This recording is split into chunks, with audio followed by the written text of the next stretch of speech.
Georgia, Florida, or Florida, Georgia. For the folks who live in that neck of the woods, the one shaped like a panhandle, the team you list first when talking about this rivalry depends on which of those teams you call yours. The excitement for this game is amplified by those who do the opposite, especially since you might even be related to them. This episode of Rivalries is presented by Allstate. The border that separates these two states, the, wait for it country music fans, Florida-Georgia line, is partly formed by the St. Mary's River, and the animosity between these two proud SEC programs rages like that river during hurricane season. The division between these teams and fan bases is as plain as black and white. Red and orange. Every October in Jacksonville, Florida, a city not too far from that border. So just how neutral is this neutral site? In the 1980s, organizers figured assigned seats were the best idea to prevent confrontations. The result looked like the world's biggest beach ball, a stadium painted in the alternating, contrasting colors worn by the supporters, orange and blue versus red and black. These days, the stadium is split in half the long way, with fans sitting on the side that corresponds with their chosen team's sideline. Typically, each school takes turns serving as the home team, with the visitors wearing white. But there were a few glorious color versus color matchups in the 2010s, hearkening back to the earlier days of the series. This is one of those rivalries where the disagreement begins immediately. Georgia says it kicked off in 1904, a game they won 52-0. But Florida says it wasn't until 11 years later, in 1915. Why? In 1904, Georgia beat a team from what had only recently become the University of Florida after decades as Florida Agricultural College. Those blue and white hailed from Lake City instead of Gainesville.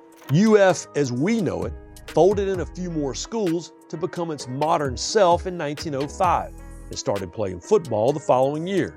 UGA's position? Legendary tennis coach and resident Bulldogs historian Dan McGee summed it up as, that's where Florida was back then. We can't help it if they got run out of Lake City.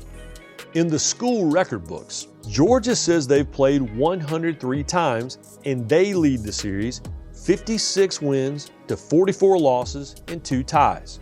Florida claims, nope, it's 102 games and Georgia has one less win. Whichever year you pick, the Bulldogs won the first one in a rout. Before settling in Jacksonville, the game was played in Tampa, Athens, Gainesville, Savannah, and Macon, though that game in Macon is the one Florida refuses to recognize. Speaking of official recognition, for decades, this game had a very specific nickname. Though it's no longer the official name, it's still the title that many use: the world's largest outdoor cocktail party. It was authored in 1958 by Bill Castills, longtime Florida Times-Union sports editor. The story goes that the newspaper man saw an intoxicated fan waltz right up to a uniformed police officer and offered him an alcoholic drink sometime before kickoff. The cocktail party moniker caught on quickly and was even adopted by the city of Jacksonville. But that came to a halt in the 1980s when the game produced a spate of arrests. On Marty and McGee, we like to call it the Earth's biggest alfresco libation soiree. Let's take it back to 1928. The Gators were 0-7 in the series, or 0-6 according to Florida, but finally were able to celebrate a victory against the Bulldogs thanks to the efforts of the backfield known as the Phantom Four: Carl Brumbaugh, Rainey Coffin, Clyde Crabtree, and Royce Goodbread, plus All-American and future stuntman Dale Van Sickle, ran Florida to a commanding lead in the fourth quarter. And then, over-eager Gator fans stormed the field and tore down the goalposts. But the game wasn't over yet. So yes, that led to a bunch of fistfights on the field. Hey, you should know this rivalry is testy. Anyway, Florida finally got its first win, 26-6. 1942 wasn't quite a fair fight, but it is important to note. With many upperclassmen and even coaches serving in World War II, the young Gators arrived in Jacksonville having lost 3 in a row. The Bulldogs, on the other hand, benefited from draft deferments to field the number 1 team in the nation, including Charlie Trippi and that season's Heisman winner, Frank Sickwich. The outcome was a 75-0 steamrolling. Unsurprisingly, the largest margin of victory in the series. After a Rose Bowl win, Georgia won its first national title. 1952. The Gators were 3-2 and in need of some offensive juice. Florida coach Bob Woodruff and offensive coordinator Frank Broyles, a pair of coaching legends, decided to swap the positions of quarterback Rick Caceres and another future coaching legend, running back Doug Dickey. Georgia recruited Caceres, but he turned them down because of what he saw as harsh treatment of players from Coach Wally Butts during a visit. Then, Caceres showed UGA what they missed in an all-around gem. 108 rushing yards, 1 touchdown, 3 extra points kicked, and a field goal. The 30-0 win was Florida's most lopsided in the rivalry until 1994. 1966, the 7th-ranked Gators were unbeaten with a chance to secure a share of their first SEC title in 33 years of trying. Senior quarterback Steve Spurrier had his Heisman moment 1 week earlier against Auburn, but against Georgia, he threw 3 interceptions in a 27-10 loss that still bothers Spurrier to this day. 1975. We'll get to another famous Larry Munson call a bit later, but 5 years before that, we have this moment. In the 4th quarter, legendary Georgia coach Vince Dooley dialed up a trick play featuring tight end Richard Appleby that he hoped would be the go-ahead score. They'd used the same play earlier in the season, but Appleby ran the ball. This time, he cut it loose. 4-3 defense. Matt Robinson fakes. End around to Appleby. Appleby's going to throw a bomb. He's got a man open down on the far side. Complete. A long touchdown. A touchdown.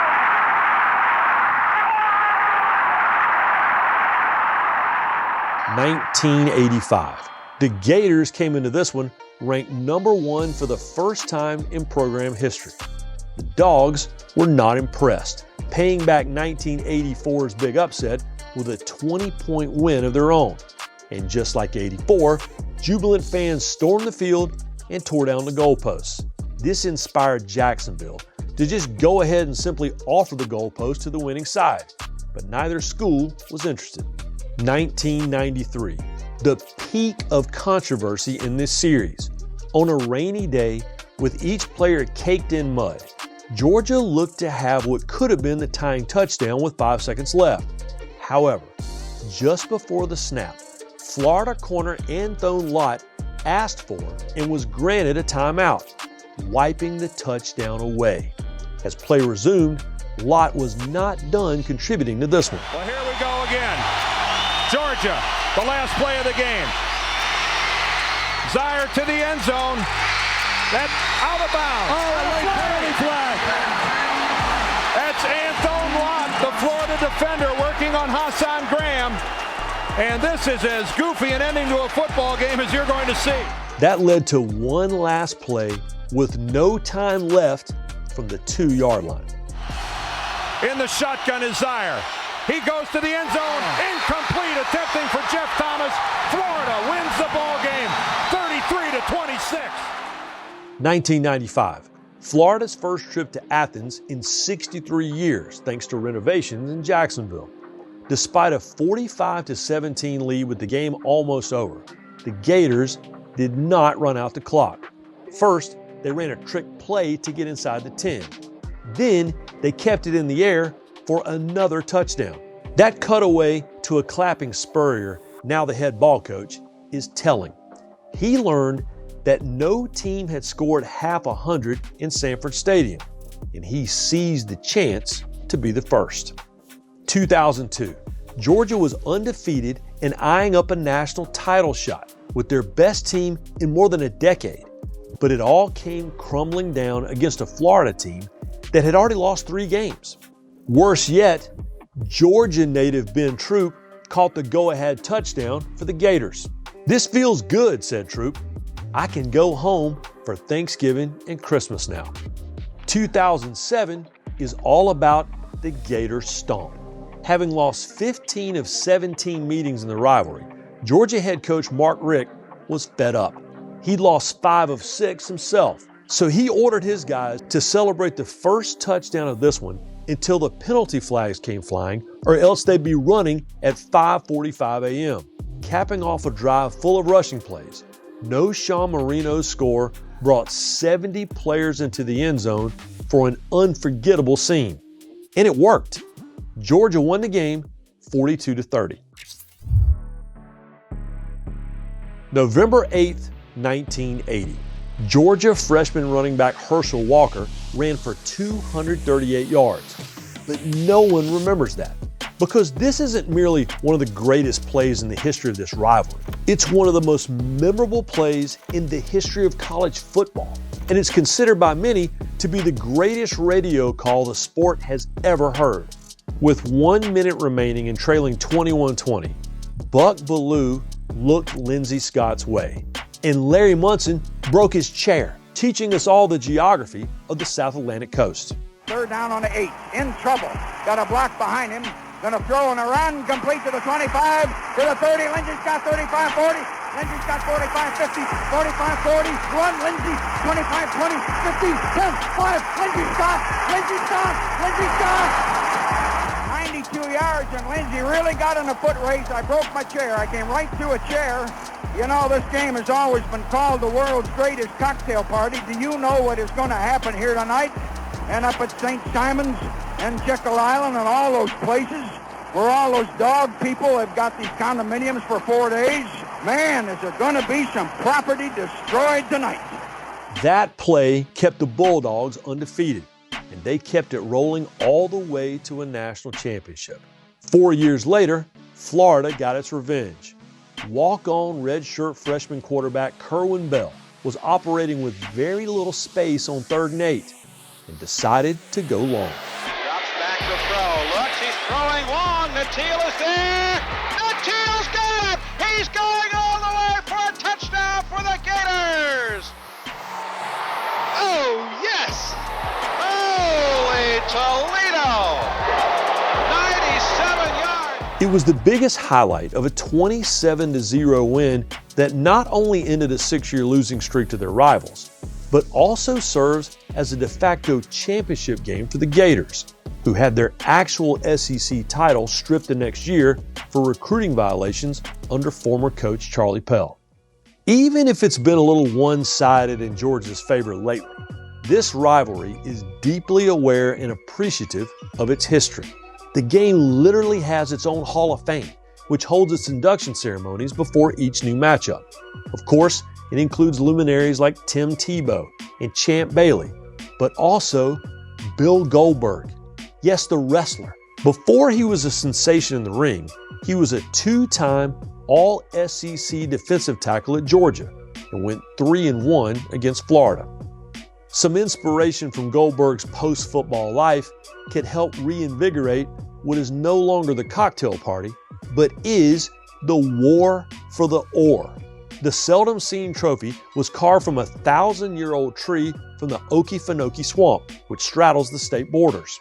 They should string that thing up in the stadium like the briefcase in a Money in the Bank match, so the victor can grab it and row themselves up the river of glory for the next 360 some days.